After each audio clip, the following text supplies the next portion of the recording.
Okay, सो चलिए students, आज हम पाइथन का फर्स्ट लेक्चर स्टार्ट करते हैं. So guys, we have a question is what is a Python. Right, we can say a Python is a high level interpreted programming language which support to object oriented concept implementation as well as support to procedure oriented concept implementation, and it is a dynamic type language called as a Python. देखिए, मैंने definition में क्या लिखा है कि Python एक high level interpreted language है कि जो ऑब्जेक्ट ओरिएंटेड कॉन्सेप्ट को भी इंप्लीमेंट करता है, प्रोसीजर ओरिएंटेड कॉन्सेप्ट को भी इंप्लीमेंट करता है, और ये एक डायनामिक टाइप लैंग्वेज मानी जाती है. हम उसे टेक्निकली पाइथन कहते हैं.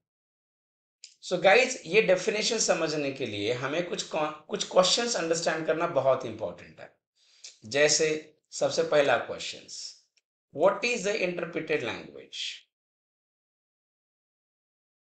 एक. दूसरा question, what is the object oriented programming concept. तीसरा question, what is a procedure oriented programming concepts. And चौथा क्वेश्चन है, what is dynamic type language. What is dynamic type language. ये कुछ क्वेश्चंस है जो हमें अंडरस्टैंड करना बहुत इंपॉर्टेंट है. ओके, सो स्टूडेंट्स, अभी हम एक एक क्वेश्चन को सॉल्व करते हैं. देखिए, अभी हमारे पास सबसे पहला क्वेश्चन है, व्हाट इज इंटरप्रेटेड लैंग्वेज. अभी देखिए, इंटरप्रेटेड लैंग्वेज का मतलब क्या होता है कि एक ऐसी लैंग्वेज कि जिसका कोड रन करने के पहले फुल्ली कंपाइल होने की जरूरत नहीं है. राइट, मतलब आप बोल सकते हैं an interpreted language means, interpreted programming language means not need to compile or fully compile code before running, called as interpreted. Okay, means a code can execute line by line and compile line by line at runtime and execute at the same time, called as interpreted. Right, मतलब एक ऐसी language कि जिसका code run करने के पहले पूरा compile होना इंपॉर्टेंट नहीं है, जरूरी नहीं है कि पूरा कोड कंपाइल हो.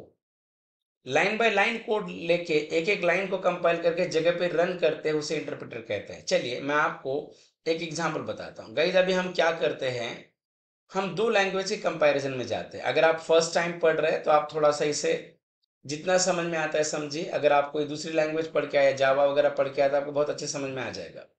जैसे अभी हम दो लैंग्वेज के बीच में कंपेयर करते हैं. जैसे मेरे पास जावा का एक कोड है और मेरे पास पाइथन का एक कोड है. मैं आपको इंटरप्रेटर का मतलब बता रहा हूँ. अभी जावा की बात करते हैं तो Java is not a interpreted language.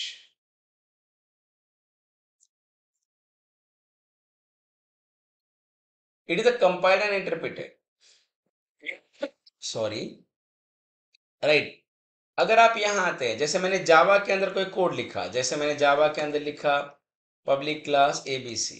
Just अभी अब कोडिंग के बारे में मत सोचिए, सिर्फ प्रोसेस ऑफ थ्योरेटिकली हम पहला लेक्चर है public static wide main string of x. यहां पर आ जाइए. अभी अगर आप यहां आते हैं, system dot out dot println good morning. अभी ये कोड आपने जावा में लिखा. अभी आपको बताया, अगर इस कोड को अगर आपको रन करना होगा तो जावा में प्रोसेस क्या होगी. प्रोसेस होती है जावा के अंदर, पहले आपको फाइल को कोड को सेव करना पड़ेगा, उसके बाद में कंपलसरी कंपाइल करना पड़ेगा, उसके बाद में ही आप रन कर सकते हैं. मतलब कंपाइलेशन के बगैर कोड रन नहीं होगा. राइट, इसे कहते हैं, ये है, इसीलिए इसे इंटरप्रेटेड नहीं कहेंगे, कंपाइल प्लस इंटरप्रेटेड कहा जा सकता है. अगर हम पाइथन की बात करते हैं, मान लीजिए मैंने पाइथन में कोड लिखा, प्रिंट गुड मॉर्निंग, ऐसे, print good afternoon, print good night. ऐसे हमने पाइथन में कोड लिखा। अभी आपकी इसकी प्रोसेस देखिए, इसमें प्रोसेस में क्या है, सबसे पहले फाइल को सेव करना है और दूसरा डायरेक्ट रन करना है। डायरेक्ट आप ऐसा लिखिए जैसे पाइथन first.py, यहाँ कंपाइलेशन की जरूरत नहीं पड़ती है। फिर यहाँ होता क्या है, इंटरप्रिटेड का मतलब क्या है, इंटरप्रिटेड का मतलब होगा कि ये जो आपका पाइथन है, पाइथन के अंदर जो इंटरप्रिटर है, ये डायरेक्टली कोड को लेता है, पहले इस लाइन को रन करेगा और रन टाइम पे ही देखिए, रन टाइम पे ही इस लाइन को कंपाइल भी करेगा प्लस रन भी करेगा। मतलब यहाँ पे डेवलपर को कंपाइल करने की जरूरत नहीं है, developer not need to compile a code, ये चीज। और पूरा कोड कंपाइल नहीं होगा, और ये भी इंटरप्रेटर भी पूरा कोड कंपाइल नहीं करेगा, line by line code compile plus run. उसके बाद यहाँ आएगा, इस लाइन को कंपाइल और रन करेगा, यहाँ आएगा, इस लाइन को कंपाइल और रन करेगा। इसीलिए इसे टेक्निकली कहते हैं इंटरप्रेटेड लैंग्वेज, राइट। मतलब जहां पे कंपाइलेशन का फेज हटा दिया गया है, मतलब प्रोग्राम रन करने के पहले पूरा का पूरा प्रोग्राम आपका कंपाइल हो ये जरूरी नहीं है। जैसे जावा में विदाउट कंपाइलेशन रन नहीं होगा, वैसे पाइथन में कोड रन करने के लिए कंपाइलेशन की जरूरत नहीं आती, रन टाइम पे ही कंपाइलेशन और रनिंग लाइन बाय लाइन होता है। इसीलिए इसे टेक्निकली इंटरप्रेटेड लैंग्वेज कहते हैं। ओके, एक चीज क्लियर। अभी दूसरी चीज क्या है, मैंने क्या लिखा, Python is a high level interpreted programming language which support object oriented concepts implementation. इसका मतलब क्या है, मतलब पाइथन इंटरप्रेटेड है, पर देखिए Python programming can support to implement a OOP concept, means a developer can write class, object, inheritance, polymorphism concept using a Python. Okay, मतलब Python ये सारी चीजों को सपोर्ट करता है। अगर डेवलपर को लगा कि वो ओपी के साथ काम करना है पाइथन में, तो पाइथन उसे अलाउ करता है। मतलब पाइथन एक ऑब्जेक्ट ओरिएंटेड लैंग्वेज भी कहा जाता है, but it is not a fully object oriented. ये हर बार ऑब्जेक्ट ओरिएंटेड की जरूरत नहीं है, बट आप लगा तो पाइथन के अंदर ओपी इंप्लीमेंट कर सकते हैं, ये क्लियर।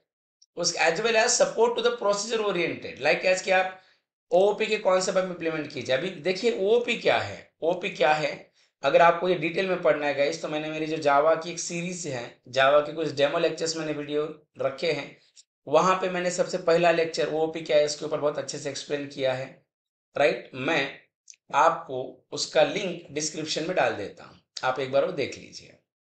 अभी देखिए we have a question, what is the procedure oriented concepts. अभी प्रोसीजर ओरिएंटेड का मतलब क्या है, राइट।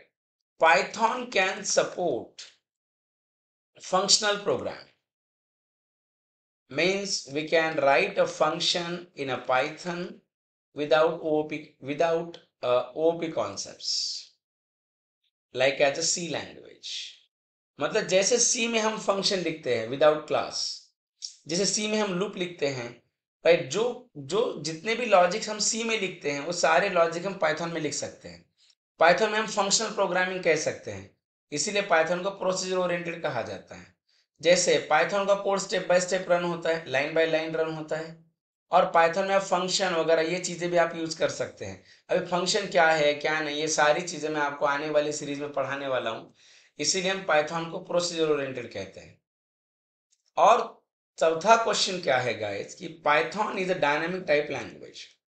अभी स्टूडेंट, डायनामिक टाइप का मतलब क्या होता है, डायनामिक टाइप लैंग्वेज का मतलब होता है कि एक ऐसी लैंग्वेज कि जहां पे जब हम वेरिएबल बनाते हैं, अभी वेरिएबल के हम आगे देखेंगे, जब हम वेरिएबल बनाते हैं तो वेरिएबल बनाते समय हमें डेटा टाइप देने की जरूरत नहीं पड़ती है। वेरिएबल अपना डेटा टाइप रन टाइम में चेंज करता है, उसे टेक्निकली डायनामिक टाइप कहा जाता है। जैसे मैं आपको पहले एक्सप्लेन करता हूँ, बाद में लिख के देखिए। जैसे अगर हम सी लैंग्वेज की बात करते हैं, तो सी लैंग्वेज की बात करेंगे तो सी लैंग्वेज एक स्टैटिक टाइप लैंग्वेज है, सॉरी। और पाइथन की बात अगर हम करते हैं तो ये डायनामिक टाइप लैंग्वेज है। अभी स्टैटिक टाइप लैंग्वेज का मतलब क्या है, एक ऐसी लैंग्वेज कि जहां पे वेरिएबल बनाते समय उसका डेटा टाइप मेंशन करना बहुत इंपॉर्टेंट है, और वो वेरिएबल अपना डेटा टाइप पूरे लैंग्वेज में पूरे प्रोग्राम में चेंज नहीं करता, उसे स्टैटिक टाइप कहते हैं। जैसे मैं सी में वेरिएबल बना रहा हूं तो I am writing int of ये। इसका मतलब मैंने इस वेरिएबल को बनाते समय ही बताया कि ये का टाइप इंटीजर है, मतलब ये अपना डेटा टाइप चेंज नहीं कर सकता, मतलब ये कंपलसरी न्यूमेरिक वैल्यू के साथ ही काम करेगा। मतलब मैं ये इक्वल टू 100 लिख रहा हूं तो ये अलाउड है, पर जब मैं ये इक्वल टू गुड लिखूंगा तो ये आपको कंपाइल टाइम में एरर देगा। अब ये क्यों? अगर आप इस गुड की बात करते हैं तो गुड स्ट्रिंग है और ये का टाइप इंटीजर है, तो सी लैंग्वेज हमें बता रहा है, सी बताता है कि मैंने इसको इंटीजर बोला है तो आप इसे पूरे प्रोग्राम में इंटीजर बोल के यूज करें, इस ये का टाइप आप चेंज नहीं कर सकते, इसीलिए इसे स्टैटिक टाइप कहा जाता है। अब डायनेमिक टाइप की बात अगर हम कर रहे हैं, पाइथन को जब मैं बना रहा हूं वेरिएबल तो डायरेक्टली मैं ये इक्वल टू 100 लिखूं, तो यहां मैंने जब ये को लिखा है तो उसका टाइप नहीं बताया, तो यहां पे ये वेरिएबल ये बिहेव एज इंटीजर।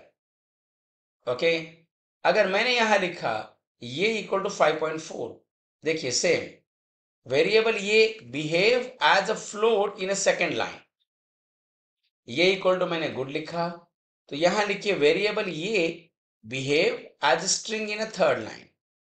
देखिए मतलब पाइथन बोल रहा है, ये मान लो अगर आपका पाइथन है तो ये पाइथन हमें ये बोल रहा है कि जब भी आप इस ये की बात करते हैं तो वेरिएबल ये अपना टाइप रन टाइम में चेंज कर रहा है, यहाँ ये इंटीजर है, यहाँ फ्लोट है, यहाँ स्ट्रिंग है, मतलब ये अपना टाइप हर बार चेंज कर रहा है, इसीलिए इसे आप डायनेमिक टाइप लैंग्वेज कह सकते हैं।